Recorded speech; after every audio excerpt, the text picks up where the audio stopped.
Private hospital ਦਾ bill insurance cover ਕਰੂਗੀ ਕਿ ਨਹੀਂ। मुख्यमंत्री सहज योजना कार्ड हैगा, फिर कोई टेंशन नहीं, थोड़ा सारा ट्रीटमेंट कैशलेस है। बिना पैसिਆਂ ਦੇ? जी हाँ, ਹਰੇਕ ਨਾਗਰਿਕ ਜਿਹੜਾ ਹੈ ਉਹ ਮੁੱਖ ਮੰਤਰੀ ਸਿਹਤ ਕਾਰਡ ਜਦੋਂ ਬਣ ਗਿਆ ਤਾਂ ਉਹ 10 ਲੱਖ ਰੁਪਏ ਦਾ ਮੁਫਤ ਤੇ ਕੈਸ਼ਲੈਸ ਜਿਹੜਾ ਇਲਾਜ ਕਰਾਉਣ ਦੇ काबिल भी होगा, एलिजिबल भी होगा। पंजाब सरकार लेकर आई है दुनिया की पहली सेहत योजना। अब पैसे के कारण पंजाब का कोई भी नागरिक बढ़िया इलाज से वंचित नहीं रहेगा। सेहत का हक सबके लिए। नमस्कार, आप देख रहे हैं 4 PM और मैं हूं आपके साथ निधि तिवारी। महाराष्ट्र की राजनीति ने पिछले 48 घंटों में वो देखा है जो शायद कभी नहीं देखा। एक तरफ 29 जनवरी को महाराष्ट्र के उप मुख्यमंत्री अजीत पवार की अंत्येष्टि होती है और दूसरी तरफ उसी शोक की राख अभी ठंडी भी नहीं हुई थी कि 31 जनवरी यानी कि आज उनकी पत्नी सुनेत्रा पवार को डिप्टी सीएम पद की शपथ दिलाने की तैयारी की जा रही है। लेकिन इसी बीच आज एक ऐसा वीडियो सामने आता है जो पूरी स्क्रिप्ट को बदल कर रख देता है। ये वीडियो है 17 जनवरी की एक बैठक का, जिसमें खुद अजीत पवार शरद पवार के साथ बैठे हैं और आज शरद पवार ये दावा कर रहे हैं कि 2 राष्ट्रवादी एक साथ आए, यही अजीत पवार की इच्छा थी। शरद पवार ने यह भी खुलासा किया है कि पिछले 4 महीनों से जयंत पाटिल और अजीत पवार के बीच एनसीपी के दोनों गुटों के विलय को लेकर लगातार बातचीत चल रही थी। ये बातचीत सकारात्मक दिशा में थी और 12 तारीख को इसका सार्वजनिक ऐलान भी होना था। यानी कि साफ है कि अजीत पवार सिर्फ डिप्टी सीएम नहीं थे, वो एनसीपी को एकजुट करने की आखिरी कड़ी भी थे। तो फिर सवाल ये उठता है कि अगर अजीत पवार की यही आखिरी इच्छा थी कि दोनों एनसीपी एक हो, तो फिर उनकी अंत्येष्टि के तुरंत बाद ऐसा कौन सा डर पैदा हो गया कि उस इच्छा को पूरा करने की बजाय 48 घंटे के अंदर इतना बड़ा फैसला ले लिया गया। क्या मोदी शाह को यह अंदेशा हो गया था कि अगर थोड़ा भी वक्त दिया गया तो पूरी एनसीपी पर शरद पवार का कब्जा हो जाएगा, एनसीपी के सभी जो नेता हैं वो शरद पवार के साथ खड़े हो जाएंगे? और क्या सुनेत्रा पवार को मुख्यमंत्री बनाना बीजेपी की एक सोची समझी रणनीति है ताकि अजीत पवार की आखिरी राजनीतिक इच्छा कागजों में ही दफन हो जाए? इतने गमगीन माहौल के बीच आखिर बीजेपी इतनी उतावली क्यों है? और अजीत पवार की अगर यही आखिरी इच्छा थी तो फिर उस पर पानी कैसे फेरा गया? इन सारी तमाम चीजों पर आज हम चर्चा करेंगे और चर्चा में हमारे साथ मौजूद हैं प्रोफेसर अखिल स्वामी सर। सर बहुत बहुत स्वागत है आपका। तो सर सबसे पहले तो मैं एक वीडियो दिखाना चाहूंगी जो कि शेयर किया गया है खुद शरद पवार के द्वारा, और शरद पवार ने ये शेयर करते हुए बताया है कि भाई अजीत पवार की यही इच्छा थी कि दोनों जो गुट हैं वो एक हो जाएं। और इस बीच में जो खबर आती है वो ये कि सुनेत्रा पवार आज शाम को शपथ लेने वाली है। तो समझ में नहीं आ रहा है सर कि इसके पीछे की क्या रणनीति है, सुनेत्रा पवार को उप मुख्यमंत्री बनाना, इसको आप कैसे देखते हैं? और इतने गमगीन माहौल के बीच आखिर बीजेपी इतना उतावली क्यों है? जय संविधान। देखिए, ये बात तो बिल्कुल सही है जो शरद पवार जी ने कहा, और ये इंडिकेशंस भी मिल रहे थे कि शरद पवार, अजीत पवार ये बिल्कुल एनसीपी की एकता के लिए काम कर रहे थे, क्योंकि इनको पता था कि अगर अजीत पवार अलग रहेंगे, चाहे भारतीय जनता पार्टी के साथ रहेंगे, लेकिन उनकी शक्ति धीरे धीरे क्षीण होती जाएगी। और अजीत पवार के बाद जो उनके पुत्र हैं, इलेक्शन लड़े, पहले विधानसभा का चुनाव हार गए थे, फिर अजीत पवार की पत्नी भी बारामती से पार्लियामेंट का इलेक्शन लड़ी, वो भी चुनाव हार गई थी। वो बात दूसरी है कि बाद में राज्यसभा चली गई। तो ये बात बिल्कुल पता थी कि अगर अजीत पवार और शरद पवार एक साथ रहेंगे तब तो उनके पास शक्ति रहेगी, और अगर शक्ति रहेगी तभी वो उनकी वैल्यू होगी, चाहे वो महाविकास अघाड़ी में वैल्यू हो, चाहे महायुति में हो। तो एकता उनके लिए आवश्यक थी। ये बात इनको समझ में आ गया था, ये अजीत पवार को भी समझ में आ गया था, ये शरद पवार को भी समझ में आ गया था। अब असली मुद्दा ये है, फिर उनके बाद जो अजीत पवार ने इंडिकेशंस दिए थे, जो उन्होंने कहा था कि 70,000 करोड़ का जिसपे वो करते थे, आरोप लगाते थे, आज उन्हीं के साथ सरकार में बैठा है और मेरे पास वो फाइलें हैं जिसमें Bharatiya Janata party local level पे कैसे करप्शन करती है। लेकिन जो मुझे सबसे ज्यादा आश्चर्य हुआ कि देखिए, हमारी सनातनी परंपरा में अभी मृत्यु हुए 48 घंटे हुए हैं और ये एक प्रकार की आकस्मिक अकाल मृत्यु है। भाई, अजीत पवार की उम्र तो थी नहीं जाने की, और ये अकाल मृत्यु है, दुर्घटना से हुई। शरीर, उनका शरीर भी कैसा मिला होगा, क्षत विक्षत मिला होगा, उसी प्रकार का मिला होगा जैसे राहुल गांधी का बम विस्फोट के बाद मिला था। तो ऐसे समय में पत्नी का, राजीव गांधी है, हाँ राजीव गांधी का, सॉरी, हाँ राजीव गांधी का, राजीव गांधी का जो हुआ था, तो ये एक मानी बात है कि कैसे सोनिया जी ने उसको झेला था, कैसे राहुल गांधी एक बच्चे ने उसको झेला था, प्रियंका ने झेला था। तो ये मानी बात है कि वो जो शरीर था उसको देखना, और अजीत पवार का वो शरीर, क्योंकि मानी बात है कि देखिए हम भी अगर किसी शव को देखते हैं जो अपनी जान पहचान का होता है, 4-6 दिन वो शव हमारे दिमाग में घूमता रहता है और हमारे मन मानस को रात में नींद नहीं आती, खाना खाने की इच्छा नहीं होती।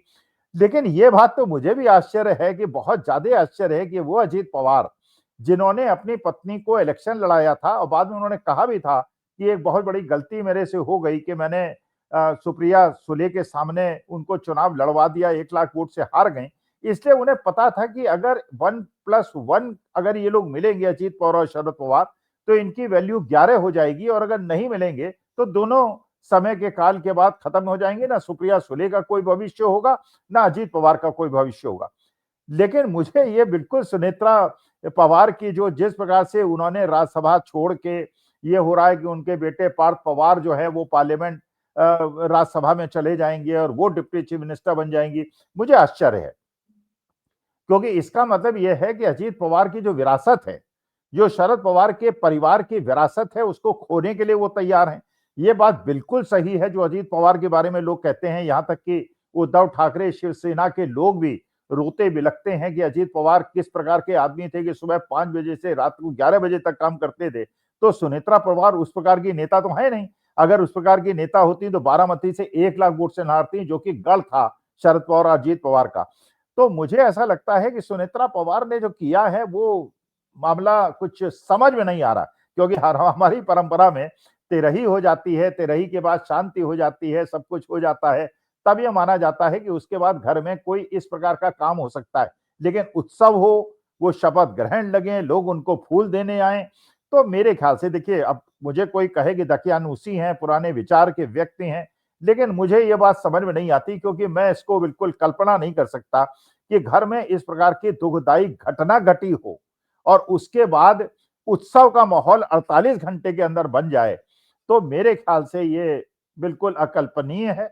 और क्यों उनकी पत्नी ने किया, क्या पारिवारिक संबंध था, क्यों वो शरद पवार से दूरी बनाना चाहती हैं, क्यों अपने परिवार को अलग लेना चाहती हैं, और उसके बाद इनकी पार्टी का क्या भविष्य होगा, जहां पे प्रफुल्ल पटेल जैसे और बड़े-बड़े पुराने नेता जो हैं वो क्या इन्हीं के साथ टिकना चाहेंगे, या शरद पवार के साथ जाना चाहेंगे, या भारतीय जनता पार्टी के साथ अपना भविष्य बनाना चाहेंगे। तो इस प्रकार की चीजें जो हैं मेरे लिए कल्पना से परे हैं। लेकिन अब वो हैं सुनेत्रा पवार हैं, अजीत पवार की पत्नी हैं, उनकी एक प्रकार की विधवा हैं, तो वो जैसी उनकी इच्छा वो करें। लेकिन मेरे लिए ये थोड़ा गले से नीचे उतर नहीं रही है बात, जनता को भी नहीं उतर रही है, बहुत सारे लोगों ने भी मुझसे ये कहा है। लेकिन ठीक है, अब वो है, उनका निर्णय है, वो जाने क्यों उन्होंने किया, घर के अंदर की परिस्थिति क्या है, अंदर की रणनीति क्या है, कूटनीति क्या है, दैट आई डोंट नो।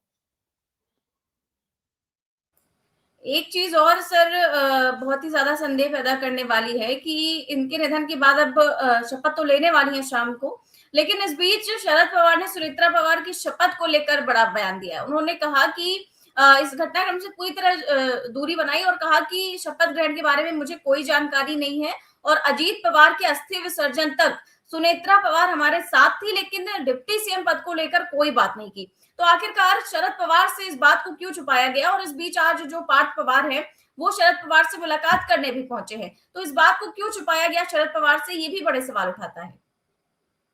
नहीं, देखिए वही बात है। देखिए शरद पवार जो हैं उस घर के एक प्रकार के वो बरगद का पेड़ हैं जिन्होंने कई लोगों को प्रश्रय दिया और कई लोगों को बढ़ने का मौका दिया। देखिए इसमें कोई डाउट नहीं है, चाहे वो अजीत पवार हो, चाहे सुनेत्रा पवार हो, चाहे सुप्रिया सुले हो, चाहे रोहित पवार हो, चाहे पार्थ पवार हो, उन्होंने सबको बढ़ाया और सबको बढ़ने का मौका दिया। अब उनको क्यों ऐसे व्यक्ति को जो दादा और परदादा की स्थिति में है और जिसने पूरे परिवार को संजोया, अपने भाई के परिवार को भी संजोया, उसके यहां तक कि उनके पौत्र तक को संभाला, उस व्यक्ति को इग्नोरेंस के लेवल पे, तो मुझे तो ये लगता है कि देखिए 2 विकल्प थे।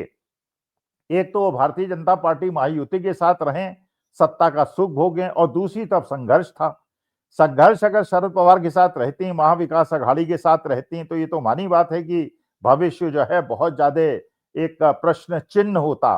तो शायद उन्होंने सुविधाजनक राजनीति का मार्ग अपनाया और उन्होंने फिर इस प्रकार से किया। लेकिन पार्थ पवार का उनके पास जाना, इसका मतलब यह है कि वो पब्लिक एक नोटिस में भी नहीं लाना सकते, पब्लिक ओपिनियन उनके नेगेटिव ना हो जाए कि किस प्रकार से 48 घंटे के अंदर ये घटना घटी और किस प्रकार से शरद पवार को इग्नोर किया, उनको कुछ नहीं बताया। लेकिन शरद पवार ने अगर इस चीजों को डिस्क्लोज किया है कि अजीत पवार और जयंत पाटिल की मीटिंग चल रही थी और वहां पे मीटिंग की फोटोज भी उन्होंने बाहर निकाली और ये भी बताया कि पार्थ पवार उनसे मिले थे और तब उनको जाके ये सूचना मिली, तो मुझे लगता है कि कुछ मामला जो है वो बहुत ज्यादा गंभीर है और एक प्रकार से सुनेत्रा पवार ने अपने भविष्य को सुरक्षित रखने के लिए कि कहीं ऐसा ना हो कि उनको भी झेलना पड़ जाए। और शरद पवार का भी आप जानते हैं, उनकी भी राजनीति का कोई पता नहीं है। अजीत पवार को अभी भी लोग कहते हैं कि उन्होंने महायुति में जो भेजा था उन्हीं की सहमति से भेजा था, तो शरद पवार को समझना तो देखिए बहुत ज्यादा मुश्किल है। बिल्कुल सर, शरद पवार को समझना तो मुश्किल है, लेकिन इस समय महाराष्ट्र की जो राजनीति चल रही है उसको भी समझना बहुत मुश्किल है और शायद ये पहली बार हो रहा होगा कि इतने कम समय में इस प्रकार से घटनाक्रम बदले हों। और अजीत पवार की आखिरी राजनीतिक इच्छा थी कि दोनों एनसीपी एक हों, लेकिन क्या उनकी पत्नी को डिप्टी सीएम बनाकर उस इच्छा पर हमेशा के लिए ताला लगा दिया गया और एनसीपी के विधायकों को ये संदेश दे दिया गया कि अब ये गुट यहीं रहेगा, उधर जाने का रास्ता बंद है? नहीं, तो मानी बात है। देखिए, ये बात बिल्कुल पक्की थी। पहले भी मैंने डिबेट में कहा था कि अगर शरद पवार अजीत पवार एक हो जाते और पुराना चुनाव चिन्ह मिल जाता, तो मानी बात है कि उनकी अपनी जो 70-80 सीटों पे एक पकड़ है, वो पकड़ बरकरार रहती और उनकी शक्ति बढ़ती। लेकिन ये भी एक बहुत बड़ा प्रश्न चिन्ह था कि एका होने के बाद शरद पवार सुप्रिया सुले को भारतीय जनता पार्टी के यहाँ सेंट्रल कैबिनेट में शामिल करवाते और उसके बाद अजीत पवार को यहाँ छोड़ते, इस प्रकार से होता, या अजीत पवार शरद पवार के साथ आके महा विकास अघाड़ी में आके संघर्ष करते। और ये भी बात बिल्कुल पक्की है कि जो बिल्कुल कई आपने देखा होगा, टीवी चैनल्स में देखा होगा कि ये हुआ कि अजीत पवार ने जब इस प्रकार का रहस्योद्घाटन किया कि मेरे पास फाइलें हैं और फलाना है ठिकाना है, फिर उनके बेटे पे जैसे शिकंजा कसा गया था जमीन आवंटन के मामले में, तो इसका मतलब ये है। और ये भी लोगों ने कहा, टीवी डिबेट्स में कहा कि अजीत पवार की फाइलें अभी बंद नहीं हुई हैं, अगर ज्यादा उछलेंगे तो इनको फिर अंदर कर दिया जाएगा, फिर इनको भ्रष्टाचारी घोषित कर दिया जाएगा। तो देखिए, रहस्य बहुत ज्यादा हैं और ये रहस्य का उद्घाटन होना, लेकिन ये बात भी बिल्कुल पक्की है कि जिस प्रकार से ये दुर्घटना हुई और वो दुर्घटना में क्या हुआ, अब जैसे अहमदाबाद का प्लेन क्रैश हुआ था, पता चला कि आखिरी 15 मिनट का ब्लैक बॉक्स के अंदर कोई विवरण नहीं है, और यहाँ का जिस प्रकार से ये दुर्घटना घटी और इतने बड़े नेता जिसका एक बड़ा उज्जवल भविष्य था और महाराष्ट्र में एक बड़ा मराठा नेता, इस प्रकार से मौत होना संदेह तो पैदा करता है, संशय तो पैदा करता है, लेकिन देश की जनता को कुछ पता नहीं चलेगा, इसका भी मुझे पूरा विश्वास है।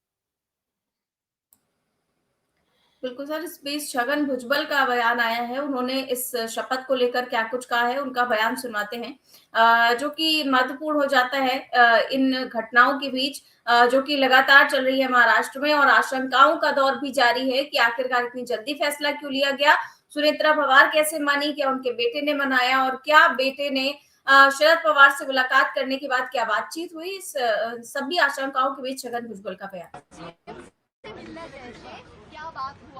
सीएम साहब से जो है हम लोग गए थे, प्रफुल्ल भाई तटकरे, मैं और मुंडे, कल भी हम मिले थे उनको रात को।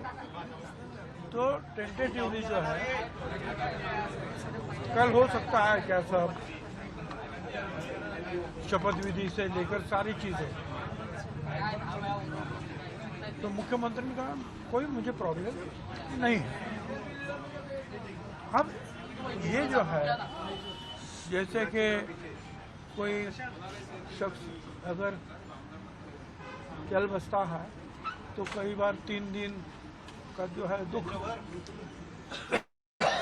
मनाते हैं, कई बार 10 दिन, तब तक लोग बाहर नहीं आते, या ऐसा मुझे पता नहीं है, पर कुछ बात ऐसे कुछ चली है और खुद जो है तटकरे और प्रफुल्ल भाई उसमें ध्यान दे रहे हैं, मगर बहुत करके घंटे 2 घंटे में जो है निर्णय आ जाएगा।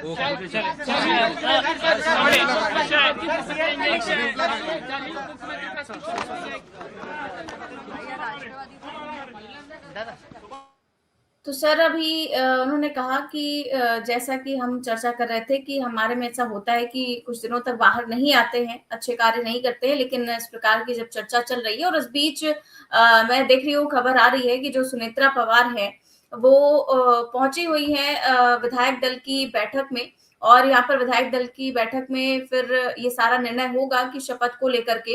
इसके साथ ही साथ एक खबर ये भी चल रही है कि एनसीपी के जो अजीत गुट के नेता हैं, जो मंत्री हैं, वो जाना नहीं चाहते शरद पवार के साथ, और वो सुप्रिया सुले से नाराज हैं। सुप्रिया सुले से खासा नाराजगी उनकी बताई जा रही है कि हम विलय नहीं करना चाहते हैं। तो इन सारी खबरों को लेकर के आप क्या कहेंगे सर? नहीं, देखो, संभव ये इसलिए है कि देखो, पहले भी ये बात चल रही थी कि अगर अजीत पवार जब तक थे तब तो अजीत पवार एक स्तंभ थे, और ये सबको पता था, शरद पवार को भी पता था, बाकी महाराष्ट्र की जनता को भी पता था कि शरद पवार के बाद अजीत पवार का जो ऑर्गेनाइजेशनल बेस है वो स्ट्रांग है सुप्रिया सुले की तुलना में। लेकिन अजीत पवार के जाने के बाद पार्थ पवार कितने इफेक्टिव होंगे और उनके मंत्री और विधायक कितने होंगे। अच्छा, ये भी बिल्कुल बात है, जो लोग चले गए अजीत पवार के साथ, जैसे नवाब मलिक थे। भाई, नवाब मलिक भारतीय जनता पार्टी के खिलाफ बहुत ज्यादा एग्रेसिव स्टेटमेंट देते थे। कोई कल्पना नहीं कर सकता था कि नवाब मलिक जो है वो अजीत पवार के साथ चले जाएंगे और शरद पवार को छोड़ देंगे। जेल भी रह के आए थे। अच्छा, इसके बावजूद कि वो मुसलमान नेता हैं और वो सारे अत्याचारों के खिलाफ लड़ते रहे, उनका नाम दाऊद इब्राहिम के साथ किया गया, लेकिन वो अजीत पवार के साथ चले गए। और अपने छगन भुजबल साहब भी ये बड़े नेता हैं, मानी बात है, महाराष्ट्र में अजीत पवार गुट में ये बड़े नेता है, पहले शरद पवार गुट में भी बड़े नेता थे। इन्हें हमेशा महत्वपूर्ण विभाग रहा है, और जिस समाज से आते हैं उस समाज की भी बहुत ज्यादा पकड़ है महाराष्ट्र के अंदर। तो ये बात तो बिल्कुल पक्की थी कि जो विधायक और मंत्री गए थे अजीत पवार के साथ, अजीत पवार के बाद अगर ये पार्टी का एकीकरण होता, और शरद पवार की उम्र आप जानते ही हो गई है, तो इसका मतलब वो ये अधीनता सुप्रिया सुले की स्वीकार करते। अब सुप्रिया सुले कितना इनको स्वीकार करेंगी, आगे इनको कितना तवज्जो देंगी, उनको तवज्जो देंगी जो शरद पवार के साथ रह गए, या उनको तवज्जो देंगी जो अजीत पवार के साथ चले गए थे। भाई, ये स्थिति एकनाथ शिंदे और उनके साथ है, उद्धव ठाकरे के साथ है। भाई, मानी बात है कि उद्धव ठाकरे के बेटे आदित्य ठाकरे, और जैसे उद्धव ठाकरे ने भी कहा कि 100 बार मर जाऊंगा लेकिन भारतीय जनता पार्टी से हाथ नहीं मिलाऊंगा, भूखा मर जाऊंगा लेकिन नहीं जाऊंगा। मानी बात है कि आज के तारीख में जिस प्रकार का धोखा उनको एकनाथ शिंदे ने दिया है, आज मान लीजिए एकनाथ शिंदे और उद्धव ठाकरे एक हो जाएं, तो उद्धव ठाकरे के, हो सकता है उद्धव ठाकरे शायद, मतलब मैं एक कल्पना केवल कर रहा हूं, होने वाला नहीं है, एकनाथ शिंदे को शायद माफ कर दें, लेकिन उनके विधायक जिन्होंने उनको धोखा दिया था, जिनको उन्होंने प्रश्रय दिया था, जिनकी वजह से वो चुनाव जीते, तो उनको तो माफ नहीं करेंगे। तो उनको तो अपना फ्यूचर सिक्योर करने के लिए आवश्यक है कि वो महायुति में रहें, क्योंकि एक लंबी इनिंग खेलने के लिए तो हो सकता है सुप्रिया सुले तैयार हों, पार्थ पवार तैयार हों, लेकिन उनके विधायक जो हैं वो तो ये भी नहीं जानते अगला इलेक्शन जीतेंगे कि नहीं जीतेंगे। तो 3, साढ़े 3 साल, 4 साल जब तक सत्ता का आनंद मिलता है, करोड़ों अरबों रुपए मिलते हैं, और ईडी सीबीआई से छूट भी मिलती है। लेकिन हाँ, ये जरूर है कि अगर केंद्र की सत्ता बदलेगी तो ये सारे के सारे पलट जाएंगे। उसके बाद आप देखिएगा, बिल्कुल जो सत्ता में बैठे हैं उनके दरवाजे पे एक आदमी नहीं फटकेगा, और जो सत्ता में नहीं है उनके दरवाजे में भीड़ होगी। ये राजनीति का एक लक्षण है, और उस राजनीति के लक्षण को आप केवल ऑब्जर्व कर सकते हैं, उसमें कोई टिप्पणी नहीं कर सकते। बिल्कुल सर, ये तो रही महाराष्ट्र की बात। यूपी में अब काफी ज्यादा उथल-पुथल चल रही है। हमने देखा कि कल स्वतंत्र देव सिंह को कैसे रोक लिया गया सड़क पर ही, और उनसे सवाल पूछे गए उन्हीं के विभाग को लेकर के, और जो विधायक हैं उन्हीं की पार्टी के, बीजेपी के विधायक हैं ब्रजभूषण, उन्होंने ही रोका और अपने क्षेत्र के बारे में शिकायत की, और फिर उसके बाद उन्होंने कहा भी कि भाई हम केवल जनता के हैं, हम किसी मंत्री की सुनने वाले नहीं हैं। कल जिस प्रकार का बर्ताव हुआ स्वतंत्र देव सिंह के साथ बीच सड़क पर, जो झड़प देखने को मिली, उसको लेकर के आपका क्या कहना है सर? देखो, ये बात बिल्कुल सही है कि स्वतंत्र देव सिंह जो हैं वो योगी आदित्यनाथ के बड़े खासम खास हैं।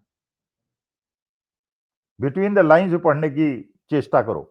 जो ये था घर घर जल योजना, अब जल योजना में महोबा के अंदर उनका कहना था विधायक की, हमारे ग्राम प्रधान और सारे पंच लोग इकट्ठा हुए, उन्होंने बताया कि साहब ये नालियां तो खोद दी गई हैं, पाइप तो डाल दिए गए हैं, सारी सड़कें टूटी पड़ी हैं, सालों हो गए सड़कें टूटी पड़ी हैं, और पानी भी किसी गांव के अंदर नहीं पहुंचा है। मतलब पानी तो पहुंचा ही नहीं पहुंचा, सड़कें और टूट गई। तो मानी बात है, विधायक का काम होता है अपनी जनता का मत सुने, वरना अगली बार वो चुनाव में जिताएंगे नहीं। तो राजपूत साहब को भी अब राजपूत साहब, अच्छा स्वतंत्र देव सिंह योगी आदित्यनाथ के आदमी हैं, तो आप जानते हैं कि योगी आदित्यनाथ और अमित शाह साहब की आजकल भिड़ी हुई है। तो उत्तर प्रदेश की हर राजनीति में ये समझना चाहिए कि जो भी विधायक अगर इस प्रकार से योगी आदित्यनाथ के खास मंत्री के ऊपर अटैक करते हैं तो इसके पीछे कुछ और बड़ा केंद्रीय इशारा भी हो सकता है। जैसे योगी आदित्यनाथ ने अपनी पोजीशन तो देखिए बहुत ज्यादा खराब कर ही ली है उत्तर प्रदेश में आज की तारीख में। अब जैसे शंकराचार्य महोदय ने चेतावनी दे दी है 40 दिन अंतर्गत प्रूव कीजिए कि आप हिंदू हैं। अरे यार, हिंदू कैसे कोई प्रूव करेगा? अगर हमसे भी कहा जाए प्रूव कीजिए, हम यही तो दिखा सकते हैं, हमारे घर में मंदिर है और हमको हनुमान चालीसा याद है, हमको ये श्लोक याद है, ये सब याद है, इसके अलावा हम क्या कैसे हिंदू प्रूव करेंगे?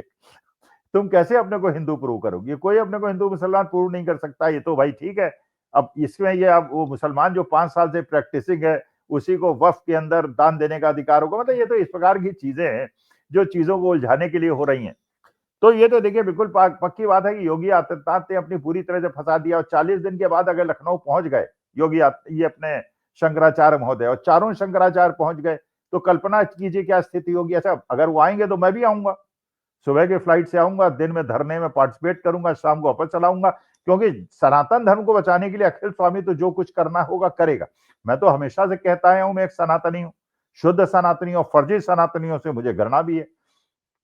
तो सनातन के नाम पे अगर हमारे बच्चे जो वेद और शास्त्रों का गुरुकुल में रह के अध्ययन कर रहे हैं और सारे अनुशासन का पालन कर रहे हैं, अगर उनके यज्ञोपवीत नोचे जाएंगे और उनकी शिखाएं नोची जाएंगी तो अखिल स्वामी तो उसका विरोध करेगा। क्योंकि मैं तो भाई, सनातन धर्म तो हमारे देश का आधार है। तो ये फर्जी सनातनी अगर इस प्रकार से हमारे बच्चों का अपमान करेंगे तो संघर्ष करना तो मेरा लक्ष्य होगा और मैं पार्टिसिपेट भी करूंगा उसमें। तो योगी आदित्यनाथ और उनके खास लोगों पे अब हो सकता है ये अपना नेताजी जो हैं जिनका घेराव हुआ, जिन्हें बंधक बना लिया, ये कल लॉबी छोड़ के वो भी केशव प्रसाद मौर्य के साथ चले आए। अच्छा, यही बात वहां हो गई अयोध्या के अंदर, वहां भी जहां शाही साहब जो एग्रीकल्चर मिनिस्टर हैं उनके यहाँ मीटिंग में भी जूतम बाजार हो गई। वहां भी केशव प्रसाद मौर्य भी मौजूद थे, शाही साहब भी मौजूद थे, वहां भी इस बार लठबाजी हुई। क्योंकि देखिए अब तो लठबाजी जो है वो शुरू हो गई है अमित शाह साहब के लोगों के बीच में और योगी आदित्यनाथ के बीच में। अब योगी आदित्यनाथ जो है बले पे बला लिए चले जा रहे हैं। जबरदस्ती उन्होंने प्रयागराज के अंदर शंकराचार्य के साथ अभद्र व्यवहार करवा दिया। अरे क्या जरूरत थी? आप बैल मुझे मार, अब बैल मार रहा है तो कह रहे हैं बैल मुझे मार रहा है। अरे तुम्हें तो कहा था बैल आके मार, अरे स्नान करा देते। अच्छा, बाद में प्रशासन ने उनसे कहा भी कि हम पुष्प वर्षा भी करेंगे, आपको स्नान भी करा देंगे। भाई, पूरे विश्व के अंदर आपने सनातन धर्म का अपमान कर दिया, बच्चों की शिखाएं नोची और जनेऊ नोचे। अब हम भी इसको माफ नहीं करने वाले। एक क्षमा शंकराचार्य देंगे भी तो हम इसको नहीं मानेंगे जब तक ये लोग साष्टांग प्रणाम करके और गौमूत्र पी के और गोबर का जो वो है गोबर अपने सिर पे मल के और गंगा स्नान नहीं करेंगे, हम इनको क्षमा भी नहीं कहेंगे। और सनातन धर्म तो ऐसे आसानी से सनातन विरोधियों को माफ नहीं करता।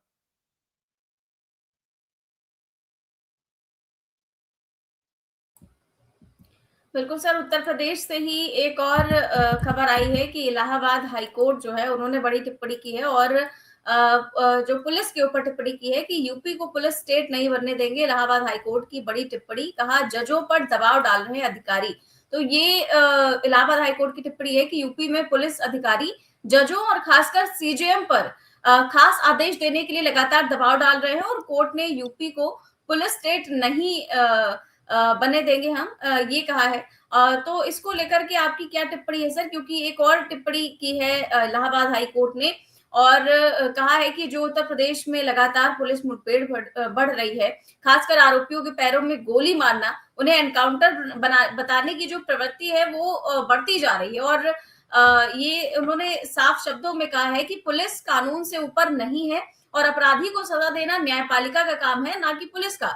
और उन्होंने ये भी कहा कि प्रमोशन और वाहवाही के चक्कर में, सुर्खियां बटोरने के चक्कर में जो गोली चलाने की प्रवृत्ति है वो बहुत ज्यादा खतरनाक है और इसके लिए हम गाइडलाइन जारी कर रहे हैं और अगर उसका पालन नहीं किया गया तो जो संबंधित एसपी हैं, एसएसपी हैं, उनको जिम्मेदार माना जाएगा और उनके खिलाफ अवमानना की कार्रवाई हो सकती है। तो ये जो दोनों टिप्पणी की गई हैं, एक तो जजों पर दबाव डालने की और दूसरा एनकाउंटर को लेकर के, इस पर आपकी क्या राय है सर?